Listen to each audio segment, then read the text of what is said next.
കൊളാജനും ഗംസിൻ്റെ ഹെൽത്തും. Collagen എന്നൊക്കെ പറയണില്ലേ, ഇപ്പോൾ കുറേ പേരൊക്കെ റീസെൻ്റ് ആയിട്ട് ഇതെന്താ സാധനം എന്നുള്ളത് അറിയാണ്ട് നമ്മൾ കേട്ടോണ്ടിരിക്കുന്ന ഒരു കാര്യമാണ്. ഭയങ്കര ഹൈപ്പിൽ നിൽക്കുന്നതാണ് കൊളാജൻ സപ്ലിമെൻറ്റ്സ് അങ്ങനെയൊക്കെ. എന്താ ഈ ശരിക്കും കൊളാജൻ? കൊളാജൻ എന്ന് പറഞ്ഞു കഴിഞ്ഞാൽ നമ്മളെ ബോഡിയിലുള്ള ടിഷ്യൂവിൻ്റെ അകത്തുള്ള എക്സ്ട്രാ സെല്ലുലാർ മാട്രിക്സ് എന്ന് പറഞ്ഞിട്ടൊരു സാധനമുണ്ട്. അത് ബിൽഡിംഗ് ബ്ലോക്സ് ആണത്.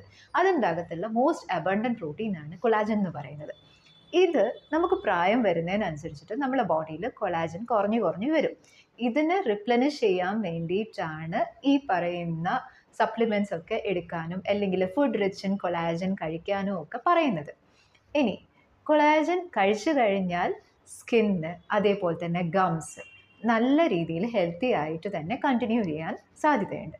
ഇനിയിപ്പം ഗംസ് ഒക്കെ റിസീഡ് ചെയ്ത ആൾക്കാരാണ്, അതായത് ഗംസ് ഒക്കെ വലിഞ്ഞ് താഴെ പോയ ആൾക്കാരാണ്. ഓക്കെ, ഇനി ഞാൻ കൊളാജൻ കഴിച്ചു കഴിഞ്ഞാൽ കറക്റ്റ് ആകുമെന്ന് വിചാരിക്കരുത്. അങ്ങനെയല്ല സാധനം ഉള്ളത്. അതായത് ഇപ്പം നിങ്ങൾക്ക് മോണരോഗം ഉണ്ട് വെച്ചിട്ടുണ്ടെങ്കിൽ മോണരോഗത്തിൻ്റെ ട്രീറ്റ്മെൻറ്റ് ചെയ്യുന്നതിൻ്റെ കൂടെ കൊളാജൻ സപ്ലിമെൻറ്റ്സും കൂടെ കയറുവാണെങ്കിൽ കുറച്ചും കൂടി ബെറ്റർ ആയിട്ടുള്ള ഹീലിംഗ് അവിടെ കിട്ടും.